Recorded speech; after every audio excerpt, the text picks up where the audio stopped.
America's trade policy is about to have a major meltdown. Right now, in Quebec, Canada, a massive $1.5 billion low-carbon aluminum smelter is being built. It's designed to pump out huge amounts of cheap green metal that U.S. manufacturers are desperate for. But a bizarre history of trade protectionism is threatening to block it. There's just one tiny problem with this strategy. It's a plan that has already been proven to spectacularly backfire, hurting the very American companies it's supposed to protect. Here's how. In the vast hydro-powered region of Saguenay-Lac-Saint-Jean, Quebec, a new industrial giant is coming to life. It's not just a factory, it's a fortress of modern manufacturing. Rio Tinto is in the process of commissioning a nearly $1.5 billion expansion of its Arvida aluminum smelter. This isn't just another project. It's a calculated bet on the future of global industry, a future that's no longer just about who can make things the cheapest, but who can make them the cleanest. This facility represents one of the most significant upgrades in primary aluminum production in the Western world in over a decade.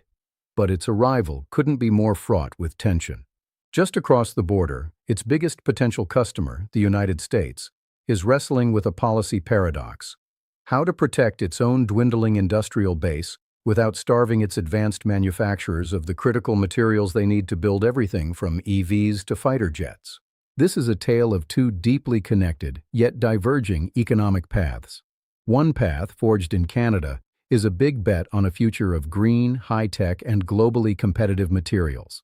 The other, debated endlessly in the halls of Washington, D.C., is a path of protectionism, using the threat of tariffs as a wall to shield what's left of a once dominant industry. For years, the U.S. has wielded tariffs, specifically under the banner of national security, to try and force a comeback in its domestic metals production. These are just taxes on imports, designed to make foreign metal more expensive so companies buy American. But what happens when your closest ally and number one supplier builds something so advanced, so efficient, and so perfectly aligned with the future that your own companies are clamoring for it, tariffs or not?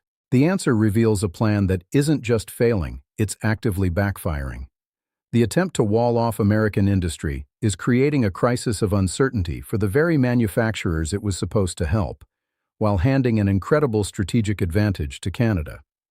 This is the story of how trade policy, when it ignores the realities of modern supply chains, can go spectacularly wrong. And it all starts with the incredible power of water. To get why this smelter is such a big deal, you have to understand the metal itself. Aluminum is the backbone of the modern world. It's in our cars, our phones, and the planes flying over our heads. But making it is one of the most ridiculously energy-intensive processes on the planet. For decades, the recipe was simple: find cheap power, no matter if it came from coal, and use it to smelt alumina into metal. The result is a massive carbon footprint. Some global averages for cradle-to-gate emissions are around 15 tons of CO2 for every ton of aluminum. This is where Quebec completely flips the script. The province basically won the geographic lottery. Its landscape is carved by powerful rivers, harnessed by one of the largest hydroelectric power networks on Earth. This gives Quebec's smelters access to a vast, renewable, and, most importantly, low-cost source of electricity. It's the holy grail for aluminum producers. It means they can produce metal with a tiny fraction of the emissions of their global competitors. Quebec's aluminum can have a carbon footprint 5 times smaller than the global average. And at the heart of this green industrial machine is Rio Tinto's complex Arvida. The company is pumping nearly $1.5 billion into a major expansion, bringing 96 of its most advanced AP60 smelting pots online. These aren't just more smelters, they're a technological leap. When you pair this AP60 technology with Quebec's hydropower, it can produce aluminum with just 1/6 of the greenhouse gas emissions of the industry average. The expansion project began commissioning in March 2026 and is expected to be fully ramped up by the end of the year, adding about 160,000 metric tons of new capacity. This isn't just a small improvement, it's a fundamental disruption. Think about what the world's most advanced companies are demanding right now. In the auto industry, the race to build EVs is a race to cut weight. Lighter cars mean longer range. Aluminum is perfect for this, but as car makers get squeezed to decarbonize their entire supply chain, they can't just use any aluminum. They need low-carbon aluminum. Suddenly, the metal coming out of Quebec isn't just a commodity. It's a must-have strategic asset. The same story is playing out everywhere, from green building standards to consumer electronics, where companies like Apple have pledged to use low-carbon materials. Demand for this green metal is surging. Canada, and especially Quebec, is uniquely positioned to cash in. It's already a top 5 global producer of primary aluminum, and nearly all of its smelters are powered by hydro. This makes Canada the undisputed king of low-carbon aluminum in North America. The Arvida expansion cements that position. It's a massive new supply of exactly the kind of metal the 21st century economy is built on. It's clean, high quality, and made right next door by America's closest trading partner. On paper, it's the perfect solution for U.S. manufacturers. But this is where clean economic logic crashes headfirst into messy political strategy. Because while Canada was building a bridge to the future, the United States was busy building a wall. To understand today's friction, you have to rewind to March 2018. That's when the Trump administration, citing national security, slapped a 10% tariff on aluminum imports from most countries. The stated goal was simple: protect America's domestic aluminum industry from foreign competition and bring back smelter jobs. Let's be honest. The U.S. aluminum industry has been in a slow decline for decades. Back in 2000, the U.S. produced millions of tons of primary aluminum. By 2023, that number had cratered to about 750,000 metric tons. Where there were once dozens of smelters, by early 2024, only a handful remained operational. The main culprit? High energy costs. The massive amount of electricity needed for smelting is just way more expensive in the U.S. than in places with abundant hydropower, like Quebec. So the U.S. is in a bind. Its factories need way more aluminum than its own smelters can make. The country is heavily reliant on imports, especially from Canada, which is consistently the single largest supplier of primary aluminum to the United States. The 2018 tariffs were a brute force attempt to change this. The logic is simple. A tariff is a tax on imports. This should make domestic metal look cheaper by comparison and encourage investment at home. Initially, Canada got a temporary pass, but that didn't last. By June 2018, Canadian aluminum was hit with the 10% tariff, sparking a trade spat. Canada promptly retaliated with its own tariffs on billions of dollars of U.S. goods. The whole thing created chaos for manufacturers. The policy was a sledgehammer in a world of complex, delicate supply chains. A Michigan auto parts company might rely on a specific grade of aluminum from Quebec, which is then sent to Ohio for stamping before going to an assembly line in Ontario. The whole point of the USMCA trade deal was to make this flow seamless. The tariffs threw a giant wrench in the works. After intense negotiations, the U.S. lifted the tariffs in May 2019, but with a major catch. It reserved the right to slap them back on if imports surged. This created a cloud of uncertainty that has hung over the industry ever since. And sure enough, in August 2020, President Trump did just that, briefly reinstating the tariffs before they were removed again. This history is critical. It shows that threatening tariffs on Canadian aluminum isn't a new idea. It's a recurring political play. It's a tool the U.S. has shown it's willing to use, despite the predictable outcry from its own manufacturers. The problem is, these tariffs have never fixed the fundamental issue. They haven't sparked a big comeback in U.S. aluminum production because they don't solve the high energy cost problem. What they have done is raise costs and create massive uncertainty for the tens of thousands of American companies and the millions of American workers that use aluminum. And now, with the Arvida expansion coming online, the absurdity of this strategy is about to be laid bare. The wall built to protect American industry is now threatening to block access to the very material it needs to win. The story of tariffs is often told with big numbers and political posturing. But on the ground, in America's factories, it's a story of costs, chaos, and lost opportunities. The central irony here is that tariffs on materials like aluminum aren't ultimately paid by the foreign country. They're paid by the American company that buys the metal. And that cost doesn't just disappear, it ripples through the whole economy. Let's follow the money.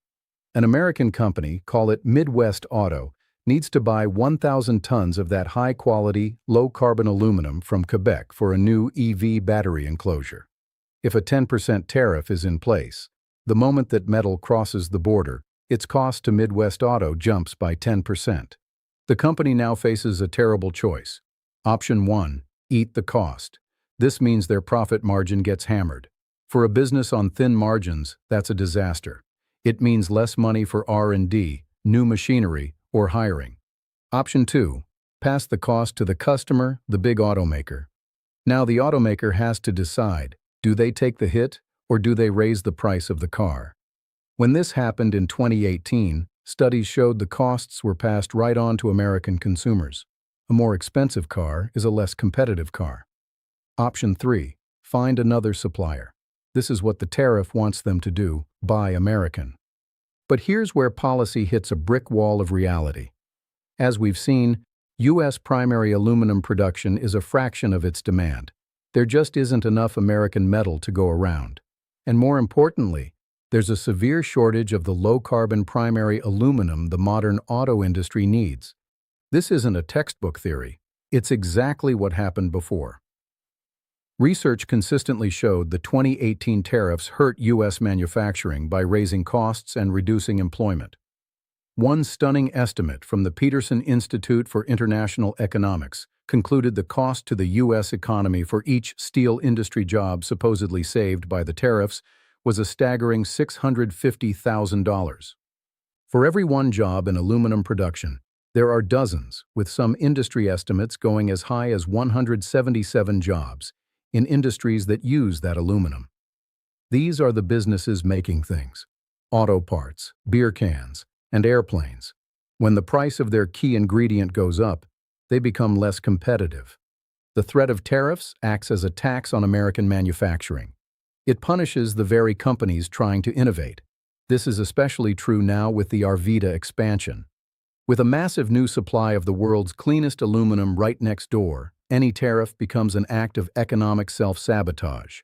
It forces U.S. companies to pay a penalty for accessing the best material, putting them at a disadvantage to a European or Asian competitor who can buy that same Canadian aluminum tariff-free. The backfire isn't just that the tariff strategy is failing to revive U.S. smelting. It's that it's actively undermining the much larger U.S. manufacturing sector. It's a policy that protects a handful of smelters at the expense of millions of manufacturing jobs. The consequences of this misguided strategy ripple out far beyond the factory floor. They're straining diplomatic relationships and setting the stage for a new era of economic competition where the U.S. might find itself on the losing side. First, the most immediate fallout is trade redirection. If Canadian aluminum is made artificially expensive for U.S. buyers, Canada will simply sell it somewhere else, and the world is hungry for it. European automakers, facing the EU's Carbon Border Adjustment Mechanism, CBAM, are increasingly seeking out low-carbon inputs. Asian manufacturers looking for a green edge are also prime customers. This creates a bizarre outcome, the exact opposite of the tariff's intent. Instead of isolating Canada, it isolates the United States. American manufacturers could be stuck with expensive, higher-carbon metal, while their global competitors get direct access to a massive, low-carbon supply right on America's doorstep. It's a strategic blunder of the highest order. Second, the policy poisons the U.S.-Canada relationship, arguably the most successful trading partnership in the world. The North American economy, especially in sectors like auto manufacturing, is really one deeply integrated production platform. Using a national security justification to tax your closest ally and most critical defense partner is seen as not just bad economics, but a bad faith maneuver.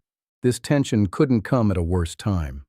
The USMCA trade agreement faces a mandatory joint review in 2026. Instead of going into those talks as united partners looking to compete with the rest of the world, the U.S. and Canada are bogged down in these disputes. Third, and perhaps most damaging in the long run, is the blow to America's image as a reliable partner and a leader in the green transition. The global economy is shifting towards decarbonization. Governments and corporations are investing billions to retool for a low-carbon future. In this context, the Arvida expansion is a clear win for the climate and modern industry. For the United States to meet this achievement not with partnership but with punitive tariff threats sends a confusing and contradictory message. It suggests the U.S. is not serious about its own climate goals or is willing to sacrifice them for a narrow, ineffective protectionist agenda. It creates a massive credibility gap. This is the broader fallout.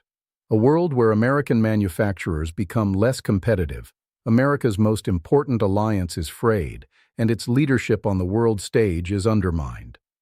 The tariff threat, intended as a show of strength, is ultimately a display of weakness, a confession that the U.S. feels it can no longer compete on a level playing field, even with its closest friends. In the end, this isn't just a story about aluminum. It's a case study in a simple economic truth. You can't tax your way to prosperity in a globally connected world. The commissioning of the Arvida AP60 smelter expansion is a landmark event. It's a triumph of engineering and a strategic victory for Canada.